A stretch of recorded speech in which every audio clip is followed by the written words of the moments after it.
Sportez-vous bien. Sportez-vous bien. L'actualité sportive en partenariat avec Intersport. Jean Sureda.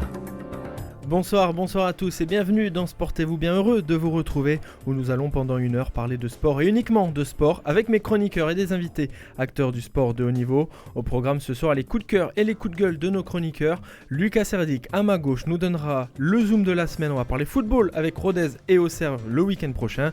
Sans oublier la question du jour, le débat avec le 15 de France victorieux du Pays Galles samedi dernier. Et enfin, nous recevrons Stéphane Sapinard, l'entraîneur des Spacers Toulouse Volley. Avec nous ce soir, Marek Keta, bonsoir Marek. Bonsoir à tous. Lucas Serdic, bonsoir Lucas. Bonsoir. Et Maxime Brossard, bonsoir Maxime. Salut. Bonsoir messieurs. Bonsoir Jean. Bonsoir. Comment vous allez ? On a fait un ping-pong, alors on va attaquer tout de suite. Oh là là. Un ping-pong, Lucas et Marek, vous n'étiez pas là. On a fait un ping-pong avec Maxime parce que nous sommes de grands professionnels. Nous venons très très tôt à la radio et l'émission. Pour jouer au ping-pong. Pour jouer au ping-pong. Exactement. Yes. Ça c'est la brigade des feuilles. Nous avons fait un match de ping-pong avec une raquette dans chaque main. Ouais. Mais quand on n'avait plus les raquettes, on jouait avec les pieds. Quand on perdait un point, on enlevait une raquette. D'accord. Et sinon on jouait avec les mains et après on jouait avec les pieds. C'était n'importe quoi. C'était super. Ouais, on a inventé un sport. Vous allez proposer ça à la fédération. C'est ce que j'allais dire. C'était une catastrophe. Il faut bien s'occuper quand quand on avait fini de préparer l'émission. Voilà quoi. Est-ce que vous voulez essayer Lucas la semaine prochaine ? Oui, non, en plus non, pas du tout. Je peux pas être là, mais sinon ça aurait dans été 2 semaines. avec grand plaisir. J'étais bien non content plus. de voir Non, Jean je Sureda peux faire du sport. Pas être là avant 2022, je crois. Ah, C'est vraiment dommage. là, va falloir se débrouiller là. J'espère que la table sera encore là, que quelqu'un ne l'aura pas malencontreusement fait cramer. C'est vrai, quel dommage, ouais. En parlant de sport, vous avez un peu pêché tout à l'heure parce que nous sommes allés dans une supérette. J'ai mangé des Mikado. Et vous avez pris des Mikado. Ouais, vous aussi vous avez pêché, Jean Sureda. Parce que ça fait quand même 4 fois que je vous propose de venir courir et 4 fois qu'il y a une excuse improbable. Ma grand-mère est tombée dans la mare. Désolé, j'ai pas la voiture, mais à l'époque il avait pas le permis. Non, incroyable le type. Le roi de l'esquive, le Houdini du sport. Je suis encore. On le voit au foot avec. Vous travaillez à la Dépêche, Lucas et Maxime, et je suis invité très gentiment à faire un foot avec les journalistes de la Dépêche. Ça va, je suis quand même bien en jambes. Quoi. Ah oui. Ah mais ça sur on le sent terrain. Le buteur, il est bien servi. Disons qu'il sait où se mettre. Et Marek est venu la semaine Marek qui vous a fait la moitié des passes décisives. Et puis après, mais il a pas marqué. Ah mais vous auriez pu. On voit pourquoi vous aimez Camping Paradis. C'était un peu ça. Vous avez sorti la tente et le réchaud gaz et il s'est mis à l'entrée de la surface et il attendait que Marek lui envoie les ballons pour tirer quoi. En parlant de Camping Paradis, grand film ce soir. Vous regardez ou pas Maxime Dilemme cornélien. Tragédie grecque pour vous là, Jean Sureda. Soit Sochaux Amiens, soit Joséphine Ange Gardien. Que faire ? Vous ferez quoi à ma place, Marek ? Rien. Peut-être que je me crèverai les 2 yeux. Je vais retourner en arrière, je cueillir les champignons. Façon de faire, pourquoi pas. Bon, je vois que vous êtes prêts, messieurs. On va pouvoir démarrer avec les coups de cœur et les coups de gueule. Sportez-vous bien. Les coups de cœur et les coups de gueule. Madame. Chaque semaine, nous nous parlez d'un événement qui vous a marqué, comme une joie ou une déception. Et il y a plusieurs coups de cœur, même un coup de poing. Et je commence par vous, Maxime Brossard.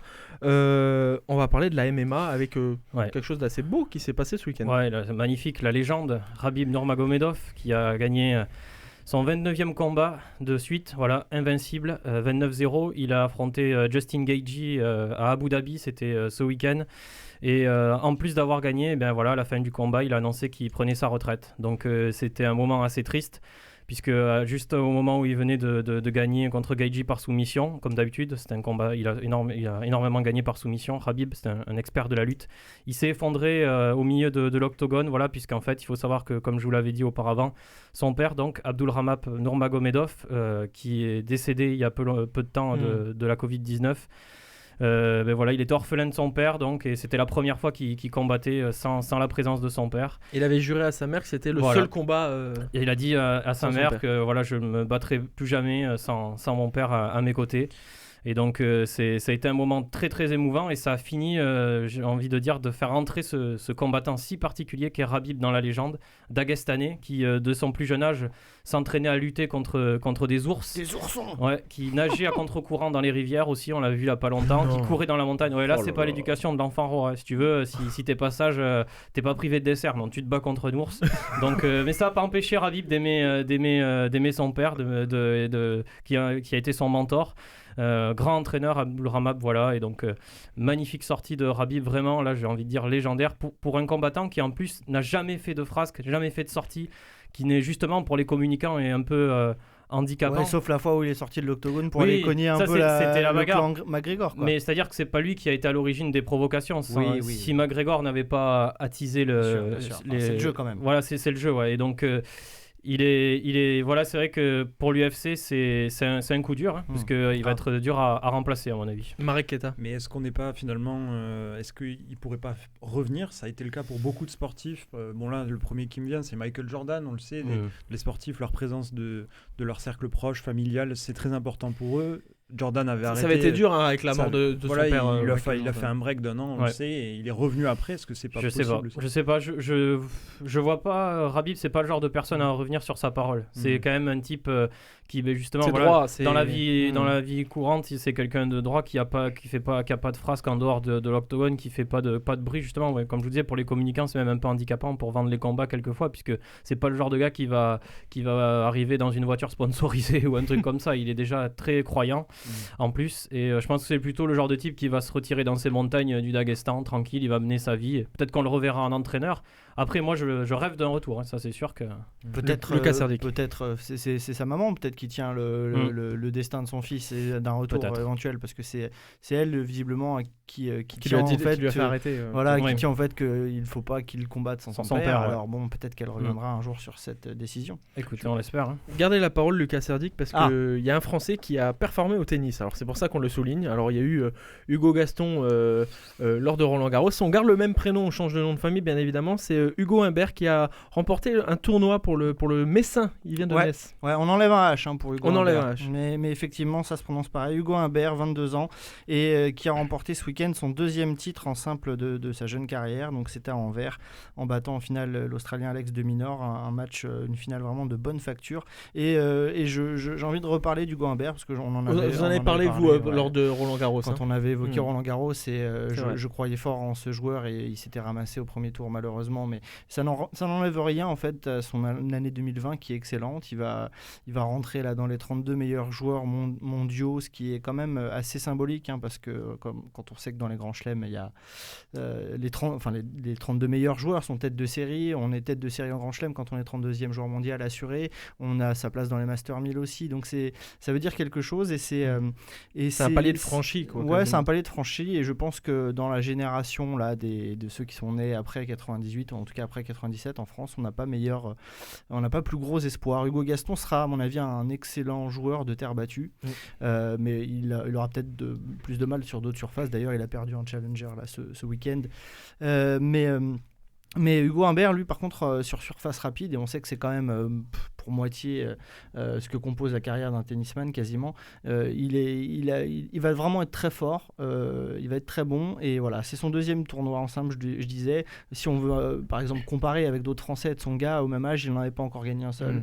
Il est en avance sur les temps. Il allait exploser et faire finale à l'Australie, mais il l'avait pas encore fait. Gaël Monfils avait gagné qu'un seul simple. Bon, Gasquet c'était pas pareil, il était très précoce, mais voilà, il est dans les temps, je pense. Il est dans la même génération que lui. Il y a des Tsitsipas, des Zverev, évidemment. Il n'est pas encore de ce calibre-là, mais j'y crois, et c'est un gaucher en plus, comme Gaston. Et les joueurs gauchers, c'est toujours quelque chose de particulier en plus au tennis. Voilà, à suivre ce Hugo Humbert. On parle de tennis et je vais me tourner vers Maxime Brossard. Alors, c'est la blague du jour là. non, je me tourne vers vous parce que vous n'aimez pas trop le tennis. Non. Et c'est vrai que en France, on n'a vraiment pas de grands champions, sans manquer de respect à Gaël Monfils et je trouve on est un peu Wilfried Tsonga. complaisant avec les tennismen français. Ça sera arrivé sur d'autres disciplines, on se fait hacher menu. Hein. Non, mais c'est pas du tout pareil.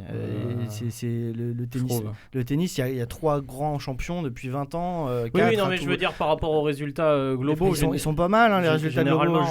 En termes de densité, on est la nation qui a le plus de joueurs dans le top 50. Je trouve qu'on est quand même plutôt sympa avec eux, quoi. Moi, par exemple, quand on voit le moindre petit écart par rapport au foot ou à d'autres sports, j'ai l'impression qu'on a moins tendance à leur tomber dessus. Ils font pas beaucoup d'écart. Il y a Benoît Paire, et on lui tombe dessus à Benoît Paire. Mais il vous manque une performance d'un sportif français dans de grands tournois pour peut-être un peu plus suivre le tennis ou pas du tout? Non, moi après c'est un cas particulier, j'aime pas trop ce sport. Déjà de base je regarde pas quand il y a des grands champions comme Nadal, Federer et tout. Même là, j'ai pas d'attrait particulier pour cette discipline tout simplement. On l'a vu au ping-pong tout à l'heure. Hein. Ouais, voilà. il attendait que ça. C'est ça, c'est pour ça que je l'ai lancé. Je me tourne vers vous, Marek Keta. Ouais. Je reviendrai vers vous, Lucas Serdic, tout à l'heure pour parler de cyclisme. Là, je vais vers Marek Keta. Avant de parler football, on va quand même parler de Formule 1 parce qu'il y a quand même eu un gros coup ce week-end, enfin un gros coup. On savait qu'il allait gagner, mais il dépasse Michael Schumacher, c'est Lewis Hamilton. Oui, très rapide. Hein. Donc Lewis Hamilton qui devient le recordman absolu du nombre de victoires en Formule 1, 92, donc il passe devant Schumacher qui en avait 91. Voilà, à 35 ans, il se rapproche de plus en plus d'une 7e victoire mondial et voilà, c'est exceptionnel. C'était hier au Grand Prix du Portugal. Et il a le record en pole, il a le record en victoire. Maintenant, il lui manque 2 records à aller chercher pour battre Michael Schumacher. C'est le nombre de titres de champion du monde. Il devrait obtenir le titre de champion du monde cette année. Donc l'année prochaine, il va falloir qu'il soit de nouveau champion du monde pour battre l'Allemand. Et après, il a le nombre de victoires sur une même écurie. Donc c'est-à-dire Schumacher, c'était bien évidemment avec Ferrari. Il a encore ce record. Bon, il lui reste une petite dizaine de victoires à aller chercher avec Mercedes pour le battre. Gardez la parole, Marek. Oui. On va parler de l'équipe de France féminine qui joue demain contre l'Autriche, qui a gagné 11-0 contre la Macédoine le week-end dernier, mais ça va pas si fort que ça. C'est ça. Paradoxalement. Voilà, sportivement, bon, après c'était la Macédoine du Nord. Sportivement, ça va. 11-0 face à la Macédoine. 7-0 au match aller. En revanche, depuis quelques jours, même depuis plus longtemps que ça, on va le voir, la sélection est plongée dans une crise ouverte entre sa sélectionneuse Corinne Diacre et ses joueuses lyonnaises. Donc Lyon, peut-être le plus grand club d'Europe féminin. C'est le plus grand club d'Europe féminin. C'est le plus grand club d'Europe féminin, même peut-être. Faut le dire. Voilà. Ne soyons pas. Faut être chauvin dans ces moments-là. C'est ça. Des désaccords en fait qui sont nés du choix de la sélectionneuse Corinne Diacre de ne pas se sélectionner Amandine Henry, la capitaine de l'équipe de France, l'une des cadres de l'équipe évidemment, la numéro 6 de l'Olympique Lyonnais justement. Donc elle avait mis le feu aux poudres comme ça le 15 octobre en mettant à l'écart Amandine Henry pour les 2 prochains matchs de qualification donc, du tournoi européen face à la Macédoine et demain face à l'Autriche. Dans les rangs lyonnais, c'est un peu l'incompréhension. Il y a vraiment une tension qui est née dans le groupe. Et déjà, elle n'a pas sélectionné la gardienne de l'Olympique lyonnais qui était à la Coupe du Monde. C'est pas la première fois. Elle avait déjà pas pris. C'est ça. Il faut rappeler que ça n'a jamais été tout rose déjà entre les Lyonnaises en particulier et Corinne Diacre, puisque depuis le début en fait, depuis l'été 2017 où elle a même avec les Parisiennes où pendant la Coupe du Monde elle n'a pas pris Katoto, c'est-à-dire la meilleure buteuse. C'est comme si elle ne prenait pas toute proportion gardée Mbappé qui était meilleur buteur de Ligue 1 et c'est un peu ça. C'était ça quoi. Donc ça l'avait fait avec elle lui avait enlevé le brassard de capitaine à Wendy Renard. Elle avait aussi, on s'en souvient, critiqué un peu après le mondial sa joueuse Eugénie Le Sommer qui n'aurait pas respecté ses indications pendant le match. Et qui est recordman du nombre de buts. Enfin, c'est pour dire qu'en fait, ils sont là les joueuses. Mais... C'est ça.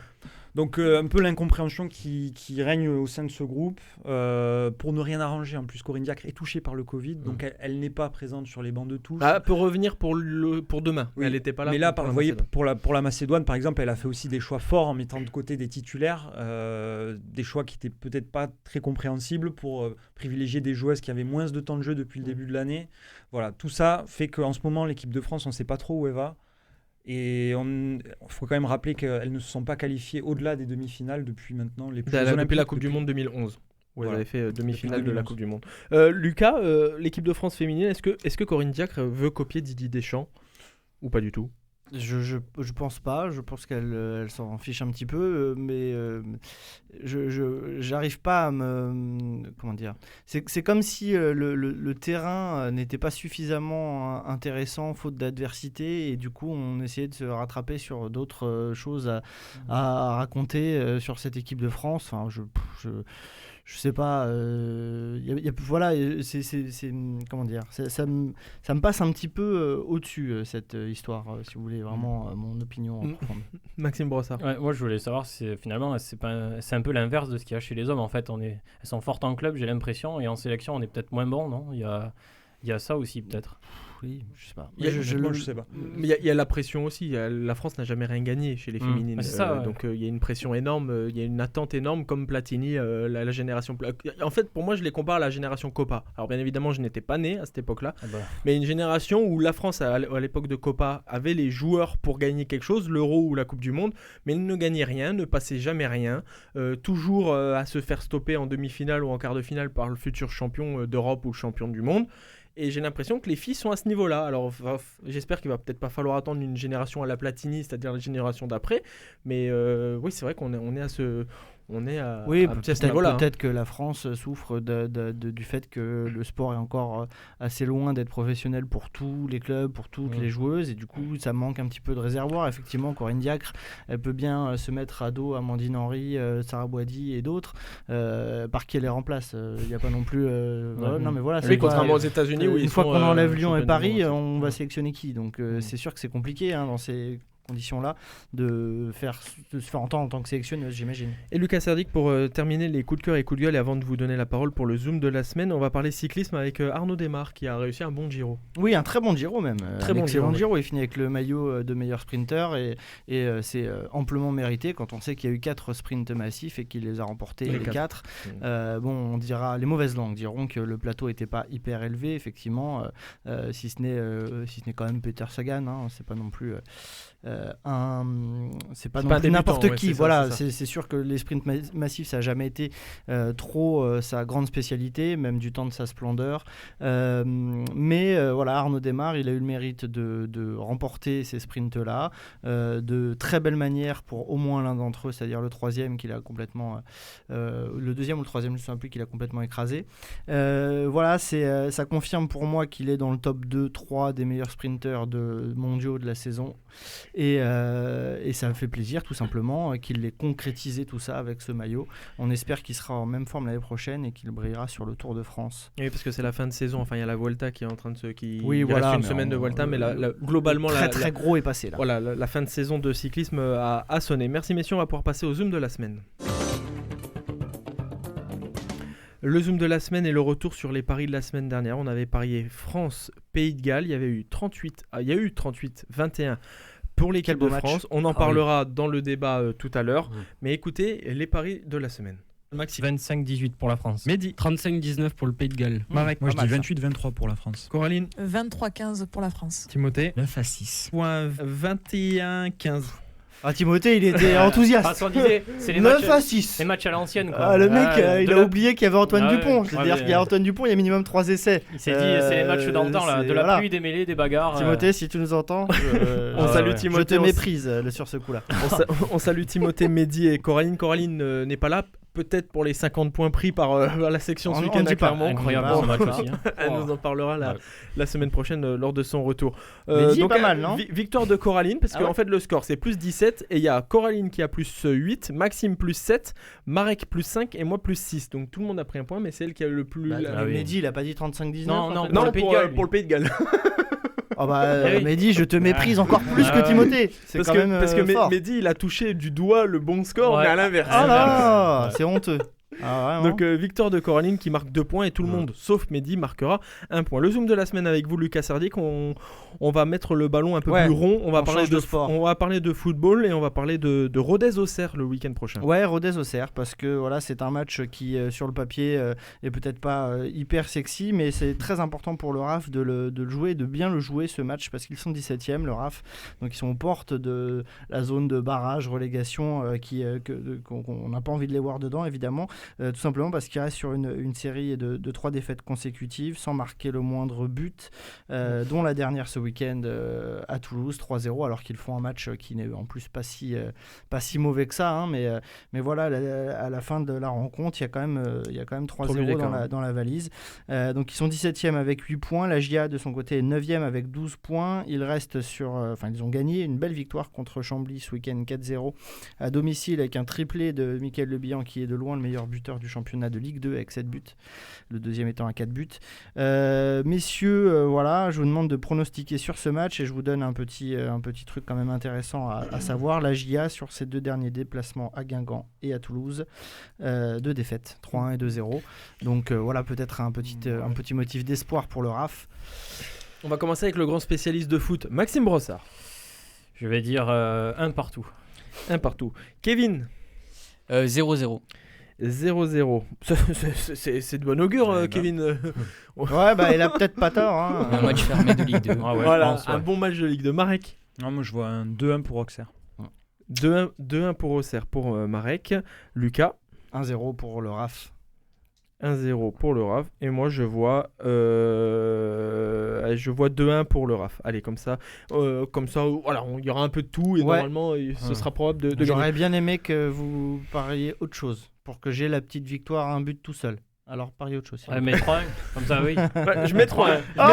Il m'écoute, c'est magnifique. Voilà. Tu es sous mon contrôle. Ça a un pouvoir sur C'est l'hypnose, ça, c'est l'hypnose. Je ne suis pas le chef.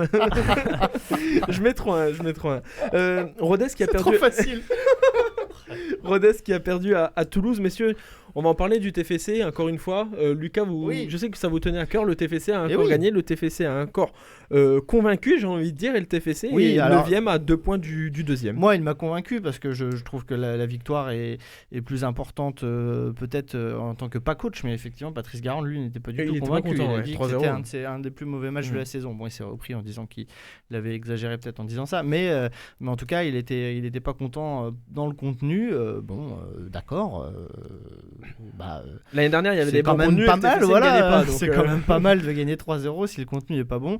J'ai envie de noter encore l'apport des recrues qui, pour l'instant, donnent raison aux data, aux fameuses data, puisque voilà, on a Spearings, si je le prononce bien ou mal, désolé, qui marque encore sur penalty. On a De Jaeger qui fait un bon match lui aussi. On a Van Den Bomen qui fait une belle entrée. Bon, je continue de dire ce que je pense depuis un moment, c'est-à-dire qu'il y a, pour moi, il y a un vrai bon groupe, il y a un vrai bon noyau, et il y a des jeunes qui s'expriment. Il y a Adli que j'ai trouvé encore hyper intéressant, il y a Maxime Dupé qui montre à chaque sortie qu'on pourra compter sur lui, et il y a une défense qui se solidifie quand même, meilleure défense de Ligue 2 depuis qu'ils ont... Depuis 4 matchs, 5 matchs. Depuis qu'ils ont enchaîné un peu leur belle série. Et au-delà de ça, il y a le sportif où ça marche, le sportif, et il y a au point comptable. Alors avant le match de Sochaux ce soir, Toulouse est à 2 points du deuxième. Ouais, c'est ce que j'avais et ça, c'est remarqué. bien, ça. Bah, c'est très très bien, oui, évidemment. Alors, après, il y a un noyau, c'est-à-dire que le deuxième, c'est 3 qui a 14 points. Alors en attendant, il y a Grenoble et Sochaux ce soir, et Grenoble s'est reporté. Il y a 9 équipes qui se tiennent en 2 points. Et entre le deuxième et le 13e, il y a 4 points, par exemple. Mais il n'y a pas si longtemps que ça, si on nous avait dit, voilà, le TEF à 2 points de la deuxième place, on aurait été bien content. Donc bon, on est encore très loin de la montée, mais c'est malgré tout assez encourageant. Donc allez les Violets, continuez. Et le TFC qui jouera lundi prochain à 20h45 contre Amiens. Merci messieurs, on va pouvoir passer à la question du jour. Sportez-vous bien ? La question du jour. La question du jour, une question par jour bien évidemment, et les chroniqueurs ont 4 minutes pour y répondre. La question elle est très simple, que s'est-il passé le 31 mars 1912 messieurs ? Ah oui, c'est très simple. Je me souviens, j'étais à Besançon ce jour-là. Ah, Besançon, ouais. Sacré coin je me là-bas. suis bien ennuyé. Ah ouais, j'imagine, ouais. Le 31 mars 1912 messieurs. Déjà, est-ce que c'est mars, vous m'avez dit ? Mars. Est-ce que ça correspond à une victoire ? C'est une victoire. D'accord, voilà. Chouette. Est-ce que c'est une victoire dans un sport individuel ? Collectif. Foot. C'était du foot. Non. Du rugby. Oui. 31 mars 1912 ? Oui. La première victoire du 15 de France face à l'Irlande. Pas du tout. Face au Pays de Galles. C'est pas un match international. Ce n'est pas un match international. C'est un match officiel, bien évidemment. Première victoire. C'est un titre ou c'est... C'est une victoire qui donne D'un un club. titre, ouais. Mais c'est une Est-ce que victoire. c'est un rapport avec un club de la région? Oui, Du Le Stade stade, Toulousain. alors. bien Le sûr. premier bouclier. Bonne réponse de Maxime Brossard. Ouais. On peut partager les points si vous voulez. Premier bouclier. Mais Ouais. vous savez pourquoi j'en parle? Parce que je regardais, aucune personne n'a parlé de coup de cœur dans les coups de cœur, coups de gueule du rugby. Je me suis dit, il va falloir parler de rugby. Alors, il y a On le en débat. parle dans le débat. Il y a le débat, mais on va parler du 15 de France. Je voulais venir un petit peu sur les En résultats plus du là, le week-end. Stade Toulousain qui perd à domicile Mais face au c'est pour Loup, ça, ouais. sans les internationaux, c'est C'était pour ça pas qu'on pour ça. n'en a pas parlé parce qu'on Non. est un peu chafouin avec ça. Ouais. La grosse perte, vous êtes d'accord avec ça, Maxime? C'est La Rochelle qui va battre Bordeaux 20-6 hier soir. Ils étaient chez eux, ils auraient pu étaient faire chez le eux. bonus. Et ils auraient dû même offensif. faire le bonus. Ouais. Mais en termes dans le contenu, c'était assez impressionnant. Ouais. D'ailleurs, le match, ça m'a fait halluciner. Et surtout, ils ont eu des joueurs qui sont pas forcément les plus jeunes, comme Senzel ou Doumerou, qui ont été exceptionnels. Et Vraiment, le Stade Toulousain reste gros leader. match. Doumerou, Oui. c'est quand même un joueur de top 14 qui déçoit jamais. Hein. Ouais, même Senzel, c'est hallucinant. Il peut jouer partout. Là, il est arrière, il peut jouer ouvreur, il peut jouer ailier. C'est un mec. Justement, c'est un peu son défaut, c'est qu'il est trop polyvalent. Quoi. Ouais. Il peut jouer un peu partout, donc il a jamais réussi vraiment à percer à un poste. Mais Mais quel ils ont âge, été lui impressionnant. Où il est à peu près comme nous, mon pauvre. Il doit avoir 31 ou 32, je pense. Ouais. Marek et moi, on Non, rigole parce Il a que connu les années 90, quoi. C'est ça, ouais, il a connu l'URSS, comme on dit. Ouais. Eh oui. pour revenir sur ma question, quand même, le premier titre du Stade Toulousain, c'était en 1912, après avoir éliminé Narbonne, Bayonne et Lyon. Le Stade Toulousain s'impose contre le Racing Club de France au Pont Jumeau. 15 000 personnes pour une ville de 150 000 habitants, ce qui est énorme. C'est comme une personne sur 10 au stade. Alors ça venait de Bordeaux, d'Avignon, etc.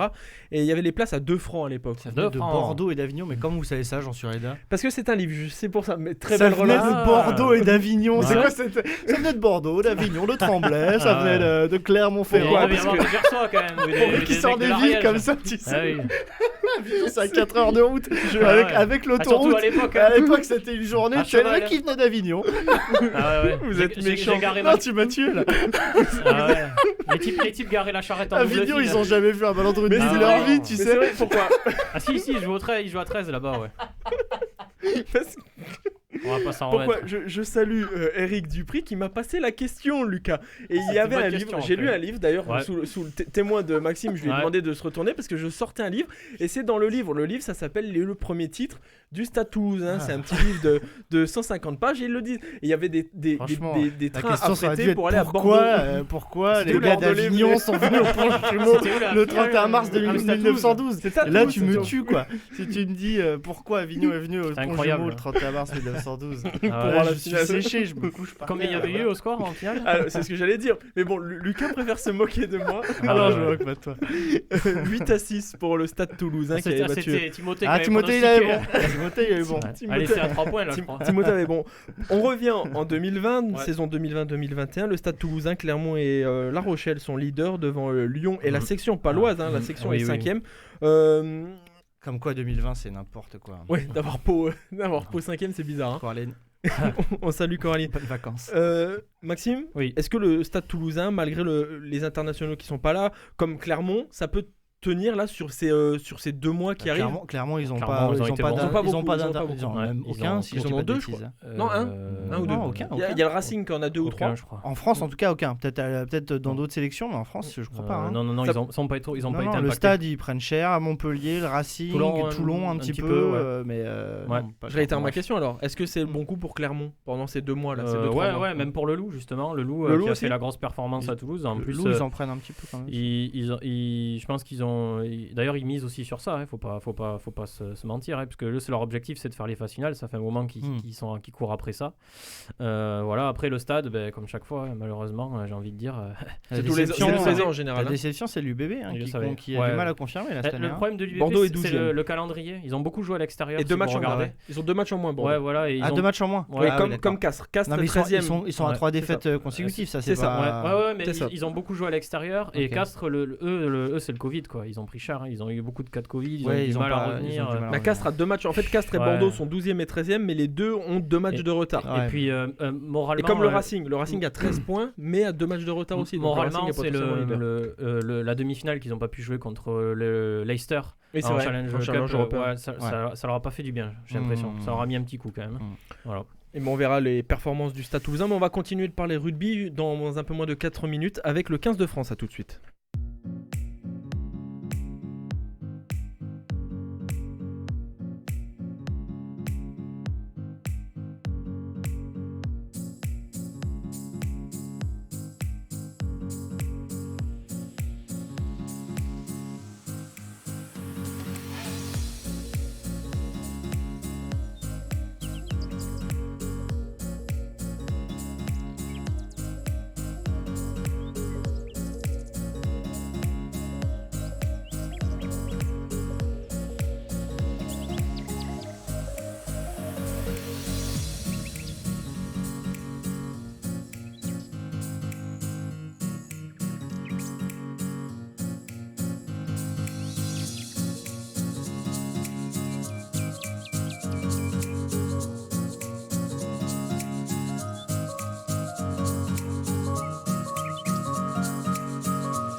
Portez-vous bien.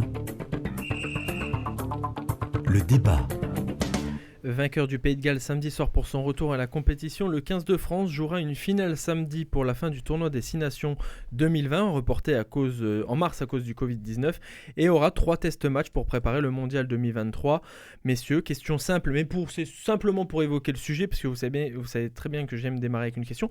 Est-ce que la France, pour le Mondial 2023, pour potentiellement le tournoi des 6 Nations 2021, 22, 23, est tout simplement sur la bonne voie, Lucas Serdic? Ah bah oui. On est d'accord. Marek Keita et Maxime Brossard. Convaincant contre le Pays de Galles, un Pays de Galles vieillissant. Je vais me faire l'avocat du diable, je vais faire ce que je n'aime pas quand on parle de l'équipe de France de football par exemple, mais est-ce que l'adversaire était un peu au niveau ou pas? Mais c'est une équipe en transition, le Pays de Galles en fait. C'est-à-dire que c'est une équipe qui a des cadres que tout le monde connaît. Je pense à Lynn Jones qui a battu le record de sélection en équipe nationale, 148 il me semble. Ils ont aussi des Samson Lee, des Ken Owens, des Jonathan Davis, des gars que tout le monde connaît, des Bigard, voilà tout ça. Et, mais du coup, ils sont sur une phase où cette équipe-là est un peu dans la phase descendante. Et justement, les jeunes, ils les avaient sur le banc, eux. Et donc, ils sont en train de les intégrer progressivement, ils sont en transition. Au contraire de l'équipe de France où ils ont réussi, on va dire, l'intégration des jeunes, et maintenant c'est la jeunesse au pouvoir et c'est en train de se voir sur le terrain. Vous êtes d'accord avec ça, Lucas Serdic? Oui, bien sûr, je suis d'accord. Et puis j'ai envie de dire, c'est un peu l'histoire de la vie. Il y a des cycles, il y a des choses comme ça. Le Pays de Galles, ça reste le Pays de Galles, même si c'est le tenant du titre, tout simplement. Même si c'est un groupe un petit peu vieillissant, à un moment donné, ils vont arriver sur une fin de cycle et ils vont se faire. En fait, la fin de cycle, elle est décidée tout simplement par les autres nations quand elles ont réussi une espèce de transition et qu'elles s'imposent d'elles-mêmes. Voilà, si les Gallois avaient battu les Français, on ne parlerait pas de fin de cycle, mais voilà, c'est pas le cas. Les Français ont été excellents en termes d'intention de jeu, ce qu'on constate depuis plusieurs mois, plusieurs années même, quand on parle du stade, parce que c'est des joueurs du stade dont j'ai envie de parler. Ouais. La charnière Dupont-Ntamak encore. Elle fait du bien, celle-là. Oui, bien sûr qu'elle fait du bien. Une bonne charnière, c'est la base de tout, quoi. Un bon 10, c'est la base de tout. Ntamak, j'ai envie de le souligner aussi, qui au pied a été très fiable, et c'est toujours. Il est sur du 100% contre le Pays de Galles. Voilà, alors là, c'est un match qui se joue pas à 2, 3, 4, 6 points, mais quand ça se joue à peu d'écart comme ça, c'est important. Il faut un buteur. Maxime Brossard. Je voulais revenir aussi sur le fait qui est surtout impressionnant, c'est que cette équipe de France n'a eu qu'un seul entraînement collectif. C'est vrai. Donc ils ont quasiment pas de repères. Je crois que ça faisait 7 mois qu'ils n'avaient pas joué, qu'ils s'étaient pas vus, ou du moins qu'ils s'étaient affrontés.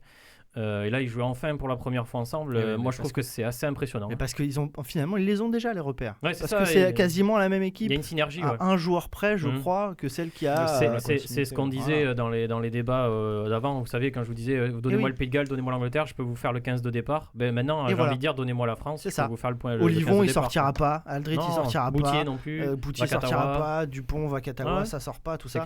Même la deuxième ligne. L'Euro, William C. Voilà, c'est tant mieux. Bravo à eux d'avoir su s'imposer et bravo à Galtier de les avoir installés. Moi, je peux te dire que la deuxième ligne, j'étais inquiet après le mondial parce que je me suis dit il fallait les trouver quand même, les deux gars. Surtout Leroux, moi j'avais beaucoup de doutes sur Bernard Leroux et il m'a fait ravaler mes commentaires parce qu'il est vraiment incroyable là. Je le trouve, en fait, je l'aimais pas finalement quand il était positionné, je pense, en troisième ligne. Il avait moins d'apport dans le jeu et je le trouvais trop petit moi pour jouer deuxième ligne et finalement il est incroyable. Il s'est révélé, pour moi, il s'est révélé par rapport à ce que je disais avant, quoi. La France a battu le Pays de Galles le week-end dernier, va jouer contre l'Irlande. Il y aura les Fidji, l'Écosse, l'Italie, mais ça c'est pour le tournoi d'automne, enfin le tout nouveau tournoi, voilà, c'est ça, le tout nouveau tournoi d'automne. Est-ce qu'on peut parler déjà de vrais tests pour conclure cette première année de Galtier contre l'Irlande, où c'était l'Angleterre lors du tournoi Destination, enfin ça sera toujours le tournoi Destination, mais lors de l'ouverture en février dernier, où là on peut vraiment conclure, on va dire, la première année de Galtier pleinement avec le 15 de France. C'est le test là? Non, je pense qu'elle est déjà positive cette année. Je pense que bien sûr. Elle sera sublimée. Elle sera sublimée si on bat l'Irlande. Parce que l'Angleterre, c'était encore du domaine de la surprise. C'est ça. Maintenant qu'on a gagné l'Angleterre, si on confirme contre l'Irlande, il y avait eu la victoire au Pays de Galles dans le tournoi du coup, pas en amical. Oui, vous savez, sûr, on était allé gagner au Millennium, c'était magnifique. La seule défaite de la France, c'est contre l'Écosse. C'était le 8 mars. C'était juste avant le confinement. C'était le 8 mars. 28-17 sous une pluie dommage, énorme. On avait dommage, été piégés. cette défaite. Une pluie énorme, et cette défaite, c'est ce que C'est vous dites, l'apprentissage. Lucas Serdi, que cette défaite fait vraiment mal sur le plan comptable. C'est que c'est l'Irlande qui est devant parce qu'elle a gagné 2 fois avec un bonus. Il y a l'Angleterre juste derrière, mais l'Angleterre va jouer contre l'Italie samedi. Ça devrait bien se passer pour les Anglais avec un bonus. Donc normalement, les Anglais vont gagner le tournoi à une seule condition, c'est que l'Irlande ne batte pas la France avec le bonus, parce qu'il n'y a que l'Irlande qui a son destin entre ses mains. l'Angleterre. Non, l'Irlande est premier. Ah S'ils oui, gagnent pardon. avec le s'ils bonus. gagnent avec le bonus, c'est bon. Ouais. Non, je vois pas l'Irlande nous battre. Honnêtement, je pense que vu ce qu'on a montré là contre le Pays de Galles, après là, c'est vrai qu'il y aura de l'enjeu, ce sera différent. Il y aura peut-être les impacts seront pas les mêmes. Mais Je me souviens jamais, le bonus dans le tournoi, c'est 3 essais. 3 essais, quoi, d'écart. 3 essais. Non, 3 essais. Trois Par exemple, essais. s'il y a 48-48 avec 3 essais chacun. L'Irlande peut gagner avec bonus. Hein. Elle peut gagner avec bonus, mais honnêtement, enfin, elle peut. Mais moi, je vois pas l'Irlande nous battre ce week-end. Oui, non, moi Je je pense pas. le souhaite pas non plus, surtout à domicile, mais bon, Ce qu'on sera chez nous. c'est pas enfin, non plus bon. complètement impossible. Ah non, franchement. c'est pas irréel, mais vu ce qu'on a montré là, honnêtement. Tu m'aurais dit 3 essais d'écart, là, j'aurais pas cru, mais Oui. qu'on prenne 3 essais contre les Irlandais, on n'est pas impériaux en défense non plus. On peut, oui, justement, c'est un des points faibles, je pense, de cette équipe de France. Il y a les Fidji, il y a l'Écosse, il y a l'Italie, il y a le match d'appui, le match de classement qu'ils appellent ça le 5 ou 6 décembre prochain après les 3 matchs de ce tournoi.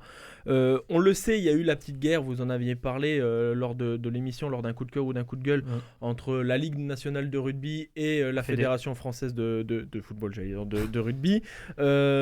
3 joueurs, chaque joueur peut faire 3 feuilles de match. Ouais. On est d'accord que les mêmes du Pays de Galles vont jouer l'Irlande et vont jouer les Fidji, C'est et ça. on va laisser la suite derrière aux jeunes, on va faire tourner derrière. C'est pas si mal finalement cet accord, parce que ça va nous permettre de voir des gars. Puis de préparer, on est toujours dans Ouais. l'optique du mondial 2023. Surtout, ça va en nous France. permettre de voir des gars qu'on n'a pas forcément vu, puis ça va donner des sélections à des joueurs qui auront peut-être jamais l'opportunité de jouer en bleu et qui le méritent. Et donc, Tu penses à qui t'as envie de voir dans ces seconds couteaux entre guillemets? par rapport à la liste rallongée, honnêtement, j'ai pas de nom. Moi à j'aimerais dire bien comme voir ça, mais- Germain un jour, juste pour Ouais, ce serait mérité. juste clairement. tu vois pour marquer le coup. Il y a plein quoi. de mecs comme ça, Germain, Payog.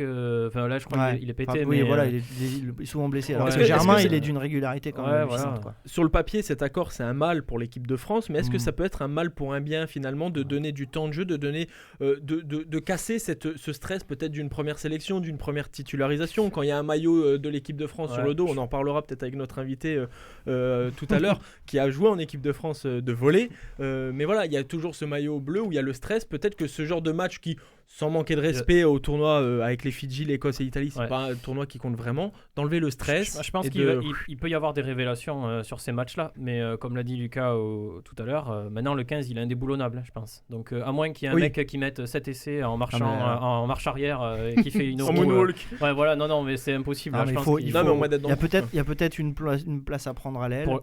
Pour Tony Thomas, ouais, peut-être, éventuellement. ouais. Et puis surtout, c'est important pour Galtier de savoir qu'il y aura des joueurs sur lesquels il peut C'est ça. compter sur le profondeur banc. de banc. Ouais. Et ouais, parce que le rugby, sport, s'il y a bien un sport où tu gagnes Ouais. pas à 15, c'est celui-là, quoi. Ouais. Donc bon, il y a quand même des places à prendre, effectivement, au moins sur le banc, ou en tout cas dans l'esprit C'est ça, du sélectionneur, d'un joueur qui fait du bien au groupe. Ça, c'est possible. Vous êtes d'accord avec ça, Maxime? Oui, il y aura des places, mais des places de remplaçants. je C'est ça, pense, c'est de jouer, comme vous l'avez dit, il y a le 15 qui est déjà fait. Ouais, Par ils contre, vont il faut les 15 autres. il faut- pour, C'est pas plus mal, hein. Oui, mais ça va être intéressant, comme je plus dis, sain. ça va être super intéressant de voir une autre équipe de France évoluer avec peut-être une autre configuration de jeu aussi. Peut-être que ce sera pas le même jeu, puisque quand il n'y a pas la fameuse charnière qui dynamise énormément, qui joue finalement très peu les ballons au pied, qui relance quasiment tout, à voir. Je sais pas. Honnêtement, ça Il peut va être très relancer du intéressant. Bello aussi, peut-être.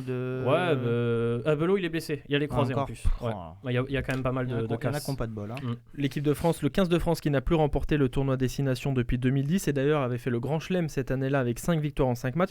La dernière fois que la France avait terminé deuxième, c'était l'année suivante, en 2011, et depuis la France n'a plus fini sur première ou deuxième place. Donc gagner demain assurerait minimum la deuxième place, donc ce serait déjà un énorme C'est pareil, plus quoi. par rapport C'était la depuis fin 9 ans. d'une génération. Hein. Vous aviez du Sautoir qui partait, vous aviez Claire, vous aviez Yashvili qui s'arrêtait. C'était la fin d'une génération, c'est ça. Et c'est le cycle nouveau qui va recommencer là.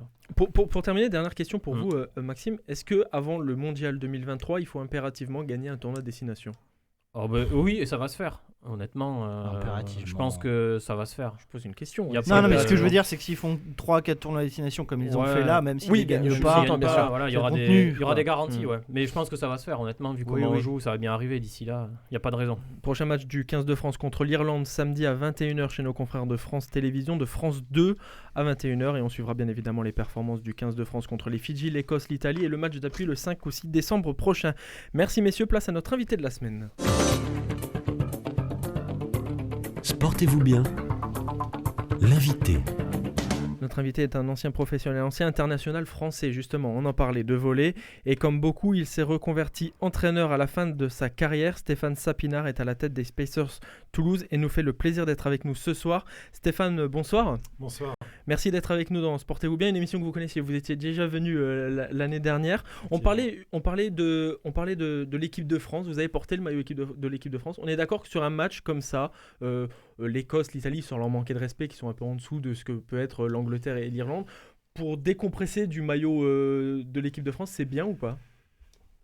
Décompressé du maillot de l'équipe de France. Déjà, est-ce qu'on décompresse quand on a le maillot de l'équipe de France ? Est-ce qu'on enlève un stress quand on a le maillot de l'équipe de France à force de jouer ou pas ? À force de jouer, ça dépend depuis combien de temps on est en équipe de France. Pour les nouveaux arrivants, Bien c'est sûr. plutôt une situation stressante.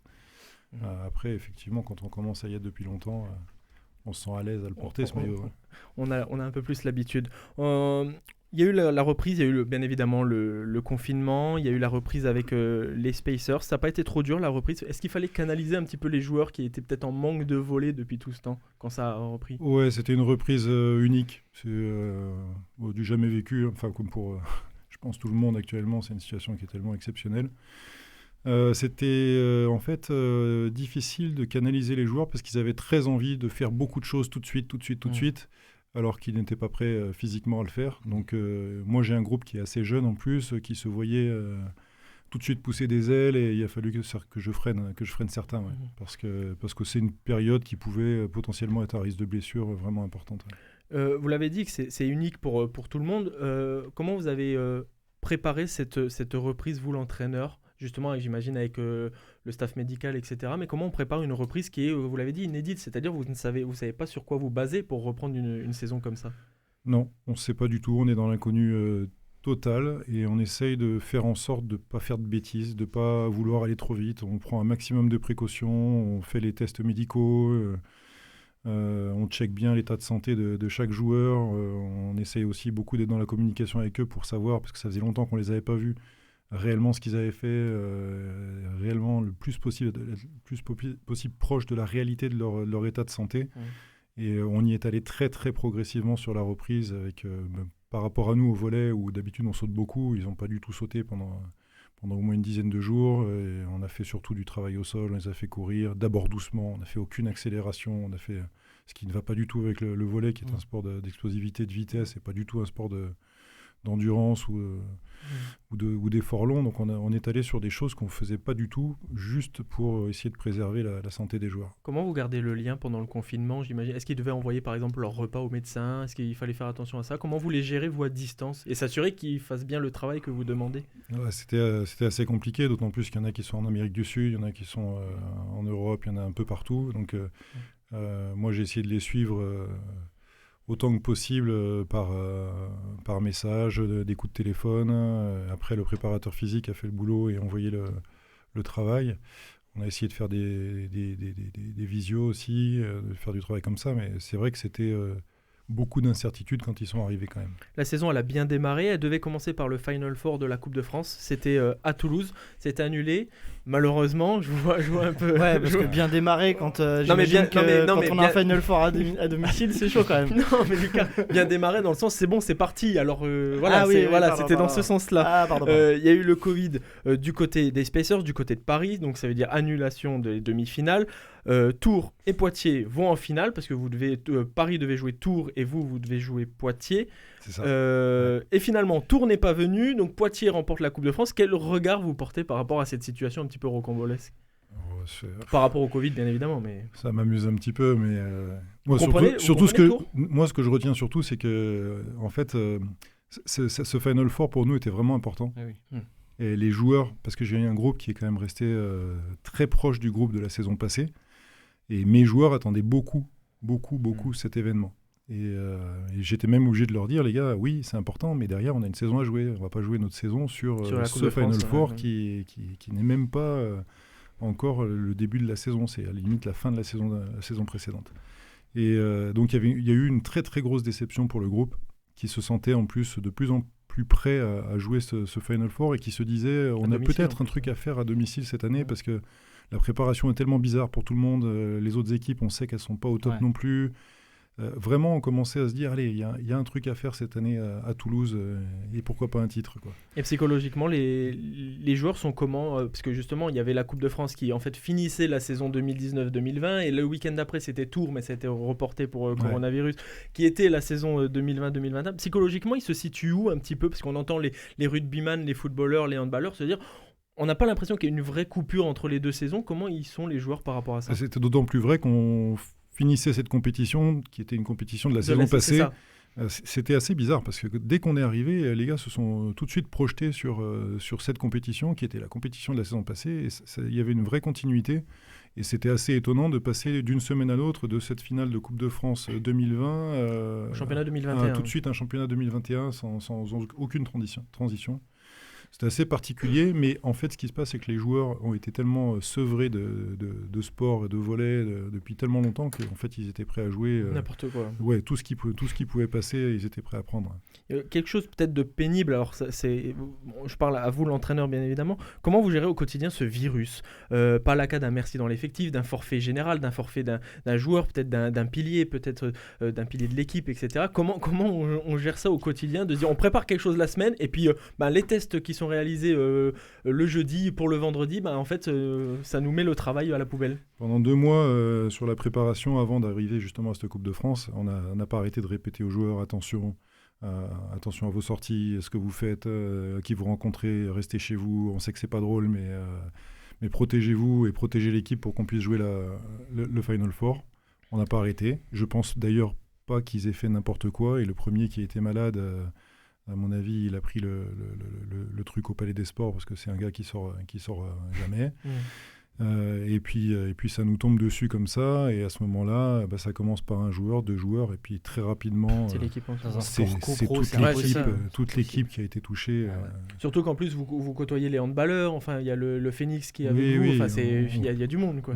On côtoie beaucoup de monde, on a une équipe très jeune, certains sont étudiants, beaucoup sont étudiants, donc on multiplie les croisements de population, et en fait on a eu beau répéter faites attention, ça nous est tombé dessus, et puis quand c'est arrivé, ça a été une grosse vague, et sans trop savoir où on allait, on s'est retrouvé à faire des entraînements à 3, à 4, et puis il n'y a plus personne du tout, et puis c'était vraiment... Ça c'est pénible, ça, pour un entraîneur, mais même pour les joueurs d'ailleurs. Moi j'étais plus là, parce que j'ai été également touché, je me suis retrouvé pendant une semaine à la maison, pendant qu'un de mes adjoints faisait les entraînements à 4 joueurs, et quand je suis revenu, 4 de ces joueurs sont repartis eux en confinement, c'était... situation vraiment compliquée. Les Spacers aujourd'hui sont 8e sur une poule, sur un championnat à 14 équipes, victorieux ce week-end à Nice au tie-break 3-2. Comment vous jugez le début de saison des Spacers ? Pas mal, non ? Ouais, plutôt pas mal. Oui, plutôt pas mal, d'autant plus qu'on commençait quand même avec Tours, sur lequel on est passé clairement à côté du match, et on a été dominé, et on était vraiment à côté de nos pompes. C'était notre premier match depuis 7 mois. Et on pensait qu'on était prêt, dans la tête on y était, mais en fait pas du tout sur le terrain. En plus, Tours, pour expliquer aux auditeurs, Tours c'est le très très gros club, l'un des très gros clubs du championnat de France de volley. Tours c'est le club qui tous les ans vise la gagne dans le championnat, c'est le plus gros budget, c'est vraiment le club très très ambitieux, donc vraiment une grosse affiche pour commencer. Puis derrière on enchaînait un match contre Montpellier qui m'inquiétait beaucoup, parce que Montpellier est aussi une équipe qui va jouer le haut du tableau cette année. Et on réussit à s'en sortir, pas par miracle, mais quand même, c'était très très compliqué. On réussit à gagner le match de Montpellier 3 jours après avoir perdu contre Tours de manière vraiment expéditive. On n'a jamais pu rentrer dans le match. Donc c'était une grosse surprise, une grosse satisfaction. Et on a enchaîné après le match contre Nantes, ici à domicile, où on a vraiment fait un bon match. Donc bien, j'étais assez inquiet après le match de Tours, mais en fait l'équipe s'est tout de suite remobilisée et a compris qu'on n'était pas loin du compte. Il nous manquait juste 2-3 petits trucs, et on est rentré dans la compétition. Et l'objectif est sans doute les playoffs. Vous recevez Ajaccio vendredi à 17h au Palais des Sports pour confirmer la victoire à Nice. Le match de Nice était diffusé en clair et en direct sur Sport en France. Et la chaîne, on va dire vulgairement parlant, pour promouvoir les Jeux Olympiques de Paris 2024. Ouais. C'est tout bénef pour vous, ce genre de diffusion en clair ? Parce que par exemple, aucun grand diffuseur ne diffuse le volley. Je parle de RMC, je parle de Canal+, je parle de l'équipe qui détenait le fait plus. Ouais. Ça, c'est tout bénef pour vous, ça, non ? Bah, Ou ça change rien ? Si, on prend. Pour moi, c'est un problème. C'est une difficulté pour le volleyball de manière générale de ne pas être diffusé régulièrement à la télévision. Donc quand on peut avoir une diffusion comme ça sur un match, évidemment qu'on prend, on est super heureux de pouvoir passer à la télé. Ouais. Surtout que l'équipe de France en plus performe. Il y a eu la Ligue mondiale, il y a eu le championnat d'Europe, il y a des belles performances au niveau mondial. Oui. Donc c'est ça qui est peut-être dommage aussi. Et puis le championnat de France est un championnat de très très bon niveau. Par rapport aux autres pays. Au niveau européen, c'est vraiment un championnat très relevé. Et d'autant plus cette année, parce qu'avec la crise du coronavirus, il y a eu... des recrutements assez surprenants dans certains clubs parce que des pays sont en grande difficulté financière. Et vous d'ailleurs, vous avez fait un ou deux recrutements de grande qualité. Oui, on a eu la chance de pouvoir faire venir un joueur qui est champion d'Europe en titre, qui est le passeur de l'équipe nationale de Serbie. Exactement. Parce qu'il n'avait pas de club à ce moment-là et qu'on lui a proposé un petit défi sportif qui l'intéressait avec une équipe un peu jeune et enthousiasmante. Et c'est quelqu'un qu'on n'aurait jamais vu dans le championnat de France. Et avec tout ce qui se passe à l'international en ce moment, les choses ne se sont pas passées comme il l'espérait lui. Et donc il était content de signer chez nous et il nous fait un beau début de saison. Fallait être à l'affût. Comment vous avez fait pour le débusquer, parce que c'est quand même on surveille pas comme ça tous les joueurs, j'imagine, d'envergure un peu internationale. D'autant plus que c'était une situation qui était vraiment pas prévue, parce qu'en fait j'ai un joueur qui a démissionné au cours de l'été, mois de juillet. Donc l'effectif était complet. Ouais, l'effectif était complet. J'ai un joueur qui a décidé pour des raisons personnelles et familiales de partir. Et à ce moment-là, il a fallu trouver quelqu'un. Et je ne vous cache pas que c'était pas gagné. C'était pas gagné. Et j'ai été assez inquiet pendant un long moment. Et puis finalement, on a eu la chance de rentrer en contact avec Nicolas. Le feeling est passé très très vite. Lui, il avait pas de club. Et jouer le championnat de France, c'était quelque chose qui pouvait vraiment l'intéresser. D'autant plus qu'il savait que les équipes s'étaient beaucoup renforcées cette année et qu'il y avait vraiment du niveau de jeu. Et donc, ça s'est passé assez vite et on est vraiment super heureux de l'accueillir cette année. Ouais. Vous avez pu commencer votre championnat avec 3 matchs à domicile. C'est important pour se remettre en jambes, justement, dans un contexte aussi particulier. C'est un peu le hasard qui fait que c'était 3 matchs à domicile, parce que justement, à cause de matchs reportés du coronavirus. Mais le hasard fait bien les choses, quoi. Oui, complètement. Ouais. Et par contre, il y a 3 matchs à l'extérieur qui arrivent en novembre. Oui. Il y a Poitiers, Cambrai et Caen. Il faut bien rattraper. La contrepartie. Parce qu'en plus, l'Ajaccio, c'est encore à domicile. Oui, mais il faut qu'on profite de cette période. On a des matchs à domicile en ce moment. On reçoit Ajaccio. On est sur 3 victoires d'affilée. Ajaccio est pas bien. Donc, il faut absolument qu'on arrive à continuer sur notre lancée, à garder de la dynamique. Donc, Vous avez un objectif vraiment précis ou pas ? Vous dites demi-finale, juste play-off ? Non. Et je continue sur la question de Lucas. L'année dernière, quand le championnat s'arrête, vous êtes 8e, c'est-à-dire en play-off. Est-ce que c'est l'objectif, toujours même malgré le changement d'effectif, enfin pas entier, mais avec beaucoup de jeunes, les playoffs, c'est toujours un objectif pour les Spacers cette année ? Oui, les playoffs, c'est toujours un objectif. Le championnat est hyper ouvert. On a une équipe qui est capable de faire de belles choses, certes avec de jeunes joueurs, mais on a des jeunes qui commencent à prendre un peu plus d'expérience et à être de plus en plus performants. On a Nikola Jovovic qui rajoute une touche, lui, de vraie expérience de très haut niveau, qui communique très très bien avec les jeunes également. Oui, on essaye de se positionner pour jouer les playoffs, tout en sachant qu'il y a beaucoup d'équipes qui sont dans ce cas-là dans le championnat de France. Et faire mieux, peut-être qu'il y a 2, 3, 4 ans, avec la finale de championnat de France, c'était contre Nice, je crois d'ailleurs. Hein. Alors la finale, c'était contre Chaumont. Oui, c'était Chaumont, pardon. Et donc voilà. Bon, merci beaucoup en tout cas Stéphane. Merci d'avoir été avec nous. Bon courage pour la suite de la saison et on compte sur les Spacers pour faire de bons résultats. Oui. Merci messieurs, merci à vous, merci à Christophe à la réalisation. À lundi.